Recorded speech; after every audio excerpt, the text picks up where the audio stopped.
একটি অপারেশন যার লক্ষ্য ছিল শুধু টাকা নয়, একটি দেশের অর্থনৈতিক মেরুদণ্ড ভেঙে দেওয়া। মাত্র কয়েক ঘন্টার মধ্যে পৃথিবীর অন্যতম সুরক্ষিত আর্থিক ব্যবস্থার ওপর আঘাত হানল এক অদৃশ্য শত্রু। 16টি দেশকে যুক্ত করা এক আন্তর্জাতিক ষড়যন্ত্র। এটি কোনো হলিউড সিনেমা নয়, এটি উত্তর কোরিয়ার সবচেয়ে দুঃসাহসী এবং নিখুঁত সাইবার ডাকাতির বাস্তব কাহিনী। যেদিন থেকে এই ঘটনা শুরু হয়েছিল সেদিন কেউ কল্পনাও করতে পারেনি যে এক ডিক্টেটর দেশের নিউক্লিয়ার প্রোগ্রামের ফান্ডের জন্য তারা ঢাকার বুকে বসে থাকা এক ব্যাংককে টার্গেট করবে।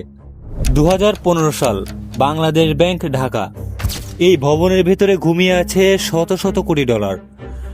আর এই অর্থের রক্ষক হলো একটি বিশ্বস্ত ব্যবস্থা যার নাম সুইফট। বিশ্বের সমস্ত ব্যাংক এই সিস্টেমের মাধ্যমে একে অপরের সাথে যোগাযোগ করে, লেনদেন করে। এই সিস্টেম এতটাই নিরাপদ যেন কোনো ডিজিটাল দুর্গ। কিন্তু এই দুর্গের দুর্বলতা উন্মুক্ত হয়ে গেল 2016 সালের 4 ফেব্রুয়ারি। হামলা শুরু হয়েছিল একটি অত্যন্ত সাধারণ ফিশিং ইমেইলের মাধ্যমে। বাংলাদেশ ব্যাংকের একজন কর্মচারীর কাছে পৌঁছালো একটি লিঙ্ক, আর সেই একটি মাত্র ক্লিকের মাধ্যমে উত্তর কোরিয়ার কুখ্যাত হ্যাকার গ্রুপ পেয়ে গেল তাদের প্রবেশ পথ। তারা 1 বছর ধরে প্রস্তুতি নিচ্ছিল। ব্যাংকের ভেতরে বসে তারা শুধু অর্থ চুরি করেনি, তারা পুরো সিস্টেমের উপর ছড়ি ঘোরানোর ক্ষমতা তৈরি করেছিল। তারা জানতো কখন আক্রমণ করতে হবে।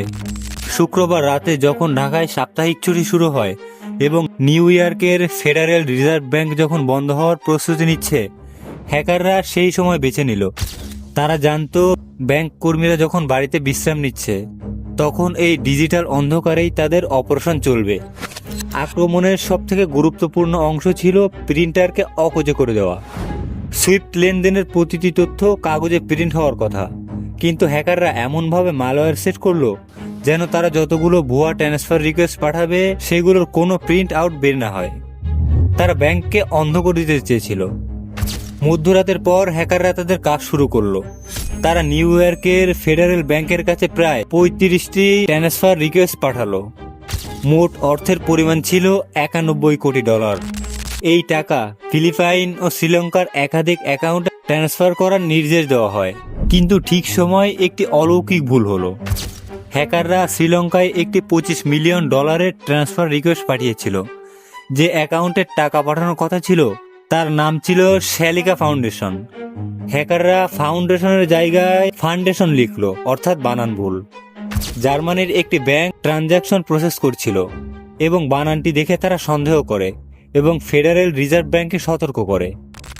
অন্যদিকে বাংলাদেশ ব্যাংক কর্মচারীরা শনিবার সকালে এসে দেখলেন সুইফট মেসেজ প্রিন্ট করা প্রিন্টারটি কাজ করছে না।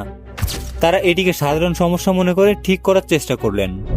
প্রিন্টার ঠিক হতেই বেরিয়ে এলো হ্যাকারদের পাঠানো 35টি ট্রান্সফার রিকোয়েস্ট কাগজ, যা দেখে সবার চোখ কপালে।